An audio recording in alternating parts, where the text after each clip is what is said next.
बेटा हमारा सेवा करेगा। कुछ लोग रोते हैं कि बेटा नहीं हुआ। एक आदमी रो रहा कि महाराज जी बेटा नहीं हुआ। मैंने कहा बेटा क्यों चाहिए आपको? बोले बेटा इसलिए चाहिए कि बुढ़ापे में हम जब मरेंगे तो आग कौन लगाएगा। हमने कहा बेटा आग आजकल मशीनें आ गई हैं, आग वाग लगाने की जरूरत ही नहीं है। अब कहाँ बेटों की जरूरत पड़ती है, और आग लगाने वालों की कमी है क्या? तो मरो तो सही, आग लगाने वाले ढेर हैं, कमी है आग लगाने वालों की। फिर इसलिए बेटा इसलिए नहीं पाया जाता कि बेटा आग लगाएगा, बेटा हमारा कल्याण करेगा। बेटा कल्याण नहीं करता, आपका भजन आपकी भक्ति आपका कल्याण करती है। मीरा के बेटे ने मीरा का कल्याण नहीं किया, मीरा के प्रेम ने, भगवान के चरणों में प्रेम ने उनका कल्याण कर दिया। आपका प्रेम भगवान में होगा तो कल्याण यूं ही हो जाएगा, बेटों की जरूरत नहीं पड़ेगी। जिनके बेटे हैं, बेटों से कल्याण होता तो बेटा पैदा करो, बस हो गई बात, कल्याण हो गया। नहीं, बेटों के बाद भी कल्याण नहीं होता।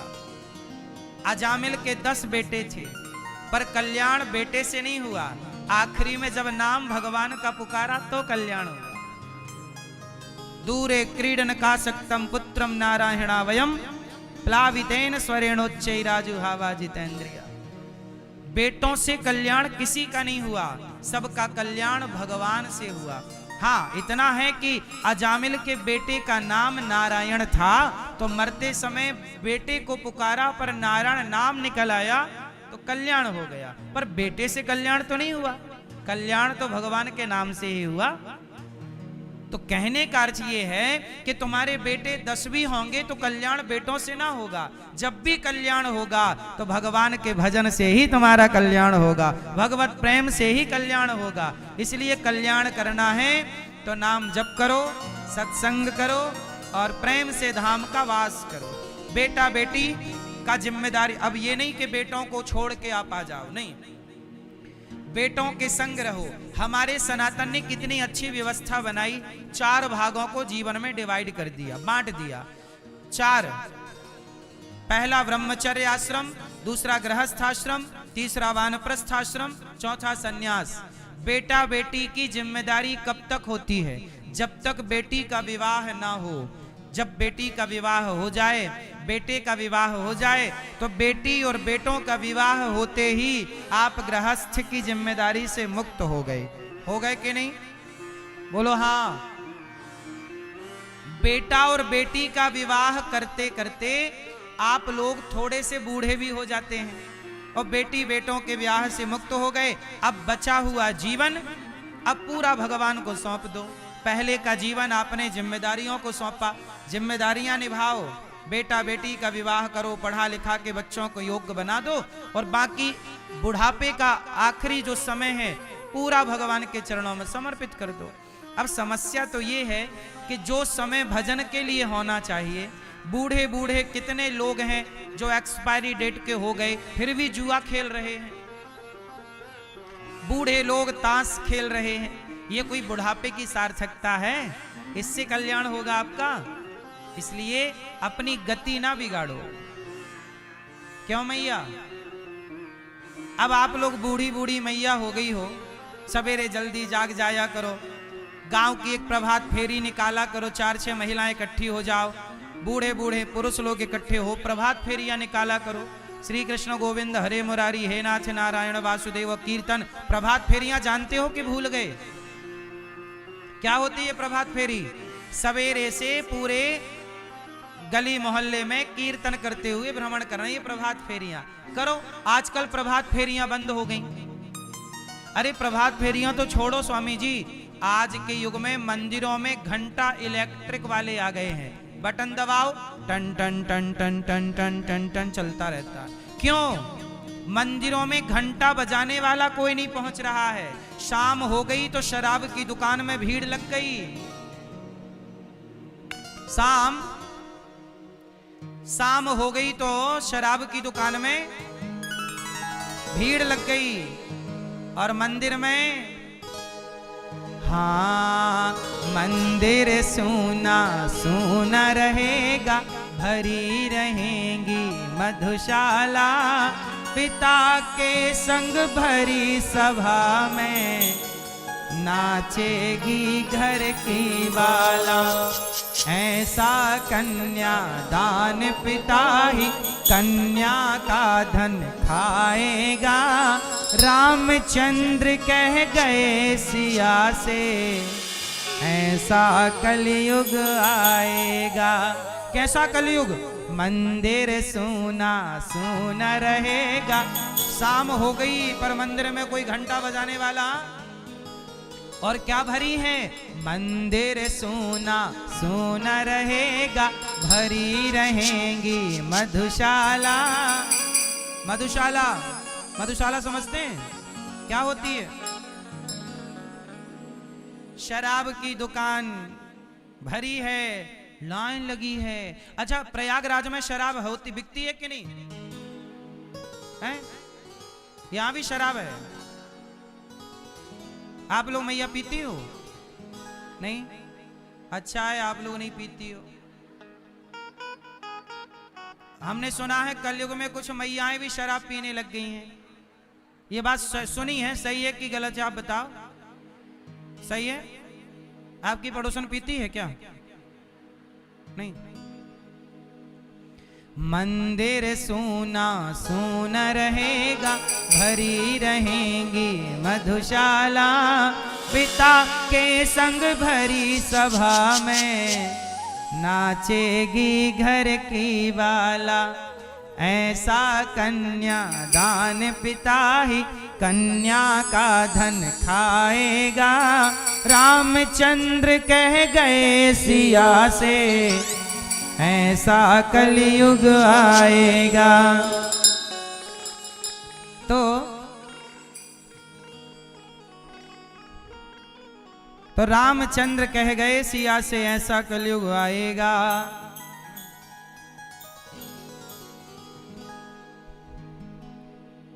सुनो सिया कलयुग में काला, धन और काले मन होंगे, चोर उचक के नगर सेठ और प्रभु भक्त निर्धन होंगे। कलयुग है मेरी माँ, इसलिए आपसे कहता हूं शाम को मंदिर जाया करो, प्रभात फेरी लगाया करो। अब बूढ़ा शरीर हो, अब और किस काम की हो आप? कहो मैया, और कोई काम रहा? अब फिर शरीर की सार्थकता है भगवान का चिंतन। क्या मैया? बढ़िया भजन करो, चिंतन करो भगवान का। आप लोगों को ज्यादा से ज्यादा भगवान का चिंतन, यह हमारे भारत के सारे बूढ़े बूढ़े पुरुष जितने भी एक्सपायरी डेट के हैं, सब भगवान के चिंतन में तो लगे, और जरूरत पड़े तो यही पाकिस्तान की तरफ दौड़ जाए। इनके दौड़ने मात्र से पाकिस्तान खत्म हो जाएगा। आप दौड़ते ही नहीं, सवेरे सवेरे उसी तरफ दौड़ा करो, पीओ की तरफ, तो वो भी आ जाएगी हाथ में, है ना मैया? तो मेरी माँ राजा आत्मदेव जी ने बहुत पूजा की, पुत्र नहीं हुआ। बेटा हो जाए तो अच्छी बात है, ना होए तो रोया ना करो कि बेटा नहीं हुआ। बेटे के चक्कर में बेटा हो जाए अच्छी बात। भगवान दे दें अच्छा, ना दें अच्छा, भगवान की इच्छा में अपनी इच्छा मिला दो और खुश रहो। आत्मदेव जी को पड़ोसियों ने ताने मारे कि तेरे तो बेटा नहीं है, बेचारे घर छोड़ के चले गए। जंगल में आत्महत्या करने का सोच रहे थे, तब एक साधु जी आ गए और संत जी ने कहा, कथम रोदसी विप्रत्वम काते चिंता वदीयसी, वदत्वं सत्वरम मह्यम स्वस्य दुःखस्य कारणम। हे ब्राह्मण, काहे रो रहा है? वदत्वं सत्वरम, सच सच बता, मुझे बता क्या हुआ? आत्मदेव जी बोले, साधु जी चरणों में गिर पड़े, महाराज धिक जीवितम प्रजाहीनम धिक ग्रहम चा प्रजाविना, धिक्कार है मेरे जीवन को, मुझे कोई पुत्र नहीं है। संत जी हंसे, राम राम राम राम राम। मुझे लगा भगवान के लिए रो रहा है, पर तू तो बेटा बेटी के लिए रो रहा है। आत्मदेव जी बोले, महाराज मुझे एक बेटा चाहिए। संत जी ने कहा कि मैं तेरे भाग्य की रेखाएं देख रहा हूं, कोई पुत्र नहीं है। आत्मदेव जी बोले, महाराज चरणों में पड़ा हूं, आप तो भाग्य की रेखा मैट सकते हैं, बताओ मेरे पुत्र आप चाहो तो हो जाएगा। संत जी को दया आई, बहुत समझाया कि देख बेटे बेटे के चक्कर में ना पड़। क्यों मैया, बेटा हो जाए अच्छा है, पर ना होए तो ज्यादा परेशान होने की जरूरत। मैया एक बात बताएं, विधि के विधान को नहीं बदलना चाहिए, विधि के विधान को नहीं बदलना चाहिए, ईश्वर को कभी चैलेंज नहीं करना चाहिए। यदि आपने ईश्वर को चैलेंज कर दिया तो आपके जीवन में जिसे आप सुख मान रहे थे वही बहुत बड़ा दुख बन के आ जाएगा। जो आपके, अब जैसे उदाहरण से समझिएगा, अयोध्या के राजा बनना था राम को, पर कैकेयी माँ ने चैलेंज कर दिया राम को कि नहीं, विधि का विधान भले राम को राजा बनाए, पर मेरा विधान तो भरत को राजा बनाएगा। और जब कैकेयी माँ ने अपना विधान घुसाया तो कैकेयी माँ का विधान चला, बल्कि जीवन तहस नहस हो गया। इसलिए जो विधि का विधान है उसे स्वीकार करना चाहिए। आप देखो गरीब हैं, आप अमीर हैं, मेहनत करिए और अमीर बनिए। लेकिन अब आप सोचो कि नहीं जी मैं भी चोरी कर लूं, डाका डाल लूं और अमीर बन जाऊं ना। भगवान कहते हैं कर्मण्यवादी कारस्ते, तू कर्म कर, तू कर्म करेगा तो मैं तेरे साथ हूं।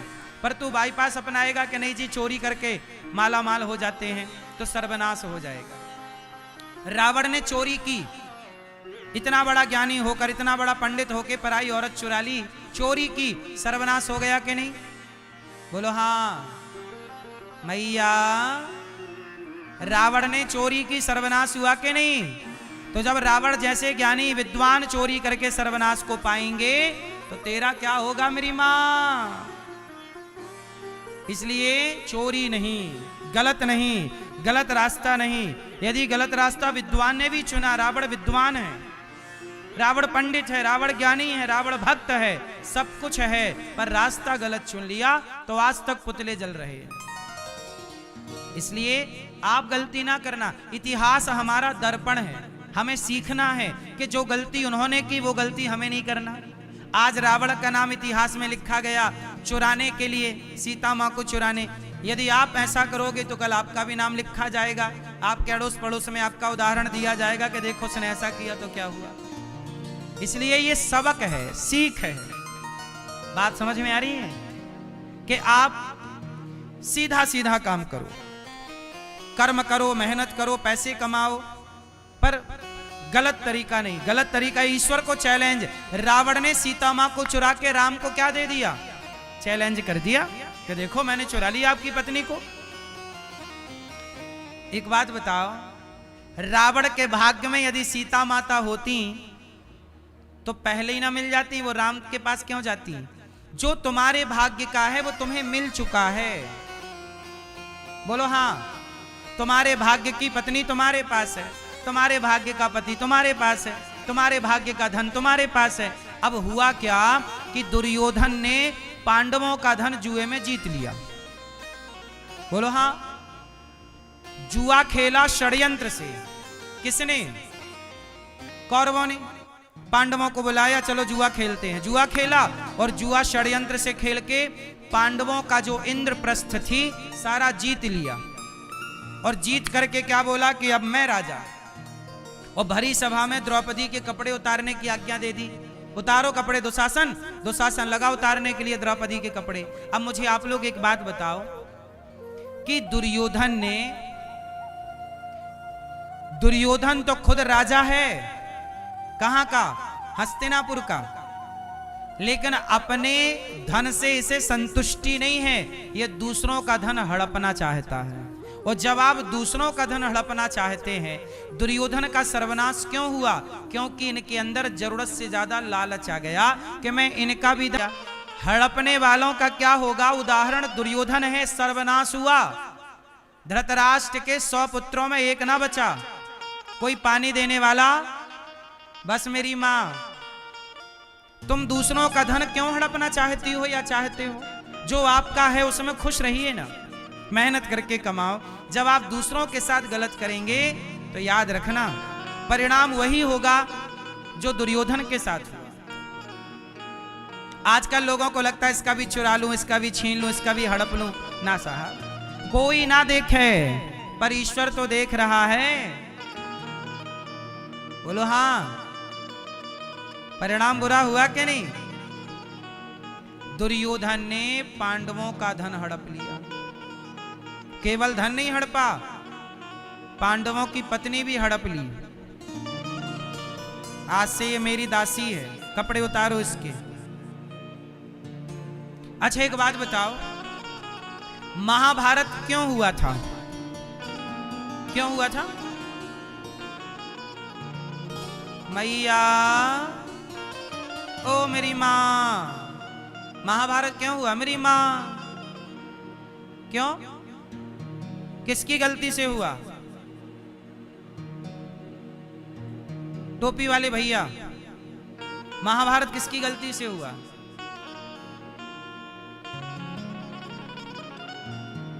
मैया, क्या बोलती तू? किसकी गलती से हुआ मेरी मां?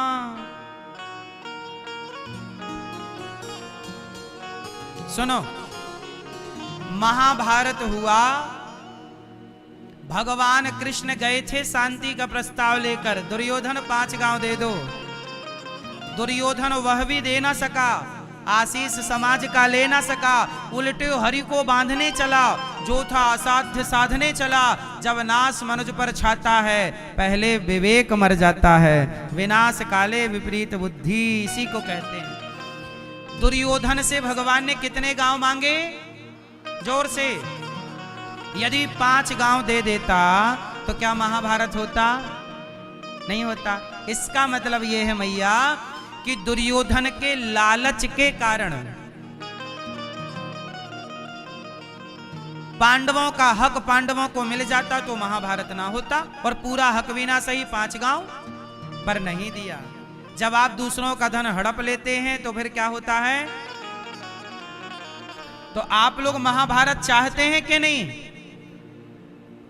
नहीं चाहते तो दूसरों का धन मत हड़पना, और हड़प लिया है तो वापस कर देना, वरना सर्वनाश की अग्नि में जलना पड़ेगा।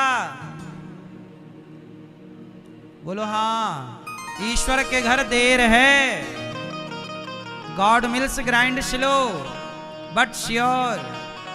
ईश्वर के घर देर है पर अंधेर नहीं है। संभल के चलना मेरी मां, लाख आंख से देख रहा है तुझे देखने वाला, सच की खेती कर ले चतुर नर, समय गुजरता जाता, मेरे मालिक की दुकान में सब लोगों का खाता। अब यही हुआ, आत्मदेव जी को संत जी ने एक फल दिया कि लो, पुत्र तो नहीं है पर जिद कर रहे हो, लो। आत्मदेव जी ने वो फल दे दिया पत्नी को, पत्नी ने खिला दिया गाय को, और बहन के बच्चा हुआ तो पैसों में खरीद लिया। तो धुंधली ने बहन का बेटा पैसों में खरीदा, उसका नाम रखा धुंधकारी, और गाय को फल दिया तो गाय के बच्चा हुआ, नाम रखा गौकर्ण। गौकर्ण पंडितो ज्ञानी धुंधकारी महाखला। आत्मदेव जी के घर में जो गाय थी ना, उस गाय ने भी एक बच्चे को जन्म दिया। उस बच्चे का नाम क्या रखा? गौकर्ण। और धुंधली का बेटा जो बहन का था उसका नाम धुंधकारी। अब धुंधकारी बड़ा दुष्ट हुआ, अपने बाप को मारने लग गया, माँ को मारने लग गया। आत्मदेव जी बोले, हे भगवान, बेटा नहीं था तो भी रोना पड़ा, बेटा हो गया तो भी रोना पड़ा। क्या बताएं मेरी माँ, भाग्य में यदि रोना है तो रोना तो पड़ेगा। इसलिए कहते हैं संत लोग, संत जी ने समझाया था बेटे के लफड़े में ना पड़ो, पर आत्मदेव जी माने नहीं, बेटा बेटा चाह लिया। अब रो रहे हैं कि बेटा बेटा बेटा। बेटे की कामना है, लो बेटा, बेटा मार रहा है डंडे से। यदि भगवान आपको बेटा नहीं दे रहे हैं तो समझ लो उसके पीछे कारण होगा। बेटा जिन माओ को दिया, आज गौरी गोपाल आश्रम में 311 माताएं रहती हैं। हमारे पूज्य स्वामी जी ने आके दर्शन किया है।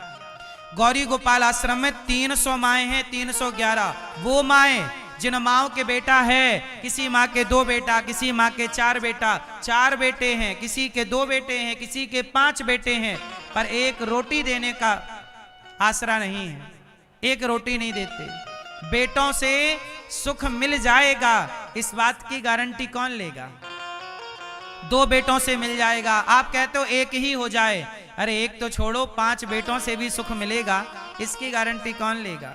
इसलिए मेरी माँ गौरी गोपाल आश्रम में 311 माताएं रहती हैं। वो माएं जिन माओं के बच्चों ने निकाल दिया, ये हमारी मैयाएं हैं।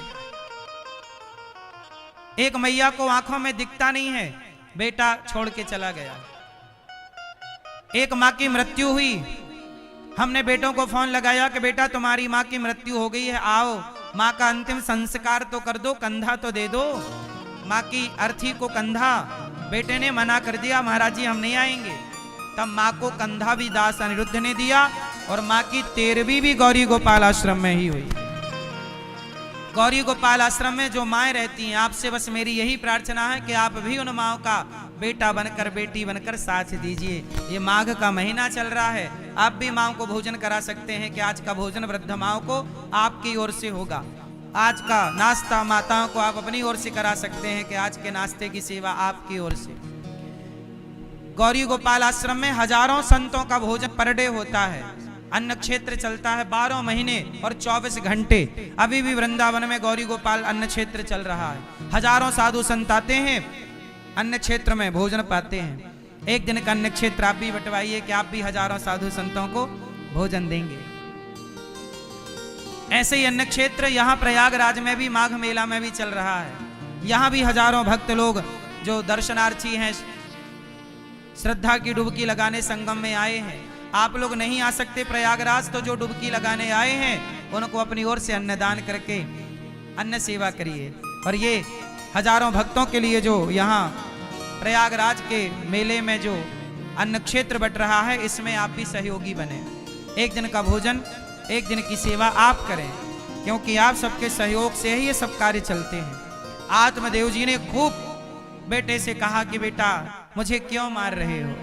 आत्मदेव जी की एक ना सुनी, बाप को डंडे से मारा धुंधकारी ने। और जब बाप को मारा तब गौकर्ण जी आए। आत्मदेव जी रोने लगे, हे बेटा बेटा। तब गौकर्ण जी आए और गौकर्ण जी ने कहा, देहे स्थिमांस रुधिरे विमतिम त्यजत्वम जाया सुता दिशु सदा ममतां विमुंच पश्यानिसं जगदिदं क्षणभंगनिष्ठं वैराग्यरागरसिको भवभक्तिनिष्ठः। गौकर्ण जी ने अपने पिता को जो ज्ञान दिया, उस ज्ञान का नाम ही गौकर्ण गीता है। वो ज्ञान की जरा बातें मैं आपको सुना दूं, सुन लो, काम आएगी। सुनो, गौकर्ण जी से कह रहे हैं, पिताजी मेरे बेटे ने मारा, धुंधकारी ने मारा ना। तब गौकर्ण जी कह रहे हैं, पिताजी देहे स्थिमांस रुधिरे, आप कह रहे हो मेरे बेटे ने मारा, तो ये बताओ बेटा आपका है कि शरीर का है? मैया ये बताओ, आपका बेटा है? कितने बेटे हैं आपके? कितने बेटे हैं आपके मैया? मैया 2 बेटे हैं आपके। भैया आपके कितने बेटे हैं? 2 आपके ही हैं? कंफर्म? 2 बेटे हैं इनके। सुनो, मैया आपके कितने बेटे हैं? 2 आपके ही हैं? कंफर्म है ना? पीछे वाले दादाजी कितने बेटे हैं आपके? 2 आपके ही हैं? कंफर्म है? कह रहे हैं हमारे बेटे हैं। अच्छा मैं ये एक बात बताओ, आपके बेटों में आंखें बेटे की आपने लगाई होंगी, कान आपने लगाए होंगे मैया, तो आंख कान किसने लगाया आपके बेटे में? जोर से भगवान ने। तुमने क्या लगाया है? तुम्हारे बेटे में तुमने क्या लगाया? एक बाल भी लगाया हो तो बताओ, एक रोमा भी लगाया हो तो बताओ। बोलो हाँ लगाया। तो काहे कहते हो कि मेरा बेटा है? झूठे ही बाप बने बैठे हो।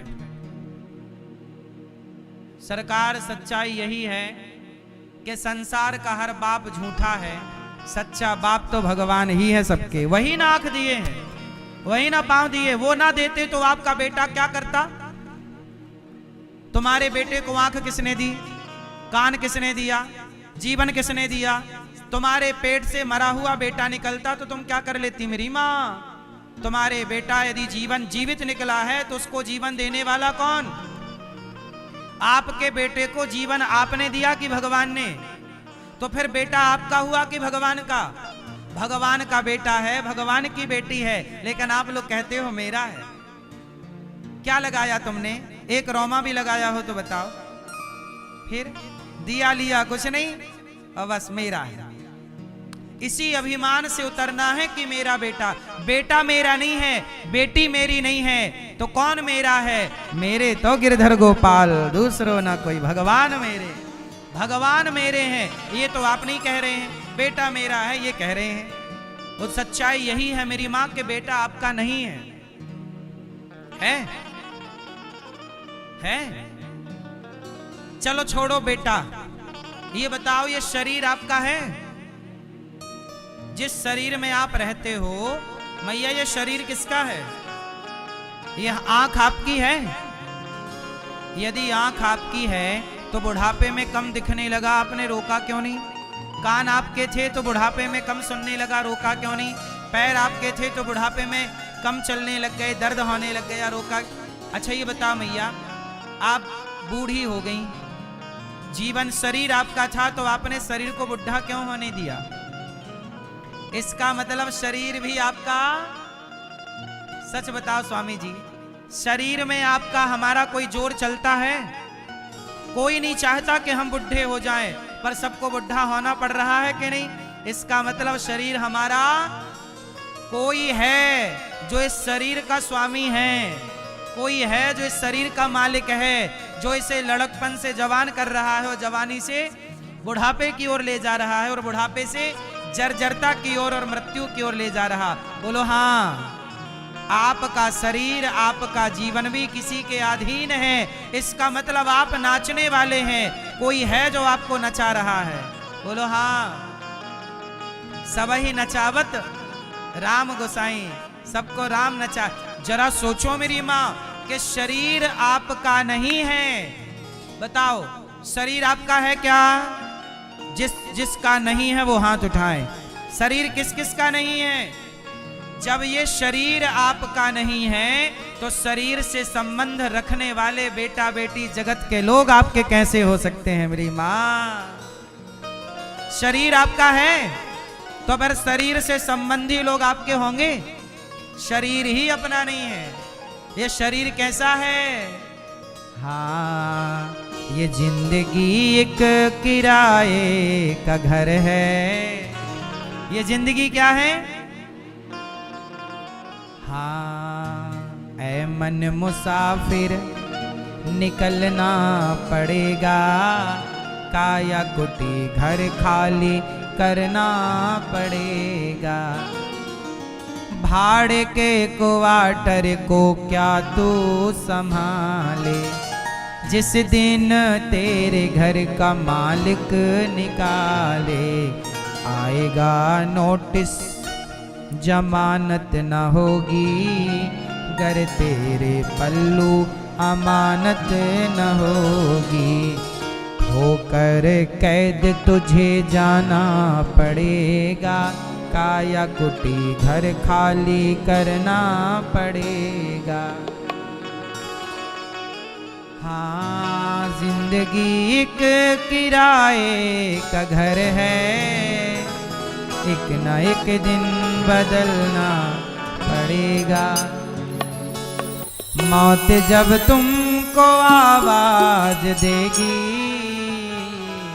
घर से बाहर निकलना पड़ेगा।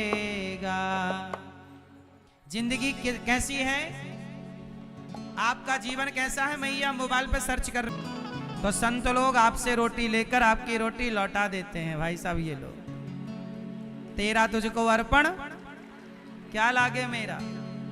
इसलिए संत लोग कहते हैं कछु लेना ना देना मगन रहना। लेने की देने की कुछ बची नहीं, सब चुका दिया। तो यहां भी अखंड सेवाएं चल रही हैं। तो मेरी मां आत्मदेव जी को मारा, आत्मदेव जी भागवत का पाठ करके कल्याण कर लिए। धुंधकारी ने मां धुंधली को मारा, और जब धुंधली को मारा तो बेचारी धुंधली कुएं में कूद कर उन्होंने आत्महत्या कर ली, और धुंधली कुएं में कूद के भगवत धाम चली गई। धुंधकारी 5 वैश्याओं को ले आया और 5 के संग रहने लग गया। चोरी करता, डाका डालता, गलत काम करता। एक दिन क्या हुआ, 5 ने गला दबा के धुंधकारी को मारा। नहीं मरा तो जलते अंगार डाल दिए धुंधकारी के मुंह में। धुंधकारी मर गया। वो जब मरा तो धुंधकारी क्या बना, प्रेत बना। मैया हो गई पंचायत, थोड़ी और कर लो मेरी माँ। नहीं करोगी मैया, ओ मेरी प्यारी माँ, सुन लो मेरी माँ। अच्छा सुनो, धुंधकारी मरने के बाद क्या बना, प्रेत बना। क्या बना, प्रेत बना। जो माँ बाप की सेवा नहीं करेगा वो प्रेत बनेगा। और मैया जैसे आप लोग सास ससुर की सेवा नहीं करती हो, कुछ मैयाएं नहीं करती, तो वो मैयाएं मर के क्या बनेंगी। अब जो बहू सास ससुर की सेवा ना करे, पति की सेवा ना करे, पुरुष तो ना करे सेवा तो प्रेत बनता है। पुरुष यदि किसी को सताएगा तो क्या बनेगा, प्रेत। और स्त्री सताएगी तो क्या बनेगी, क्या बनेगी मैया, चुड़ैल। पुरुष बनेगा भूत, भूत पिशाच निकट नहीं आवे।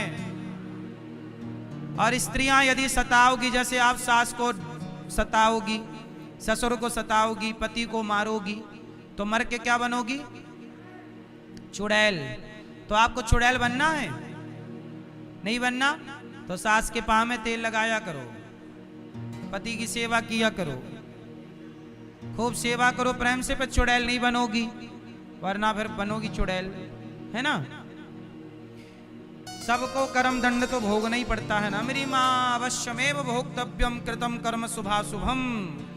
जो जैसा किया है को न काहू को सुख दुख कर दाता, निज कृत कर्म भोग सब भ्राता। जैसी करनी वैसी भरनी, आज किया कल पाएगा। चढ़ता सूरज धीरे धीरे ढलता है ढल, इसलिए मैं